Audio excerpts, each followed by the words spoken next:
ডোডোবাবু, তোমার খুব কষ্ট হচ্ছে? এই দেখো ওপরে পাখা চলছে, এখানে পাখা চলছে, তাও দেখো ও ঘুমাতে পারছে না, একবার এদিক একবার ওদিক করছে, ফোঁস করছে।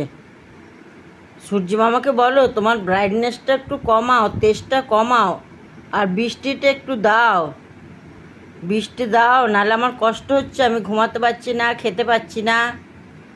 বলো ডোডোবাবু। সারা রাত ঘুমাতে পারেনি ডোডোবাবু। এই দেখো খালি এরকম দেখো, কি কামড়াচ্ছে, স্পাটা কামড়াচ্ছে। ও ডোডোবাবু, মুখটা দেখি, এদিকে তোলো, তোলো, এদিকে এদিকে এদিকে এদিকে এদিকে এদিকে এদিকে এদিকে করো, এদিকে। ডোডোবাবু, খুব কষ্ট হচ্ছে ডোডোবাবু, আহা, কষ্ট হচ্ছে, খুব কষ্ট হচ্ছে না? হ্যাঁ, বলো একটু বৃষ্টি দাও।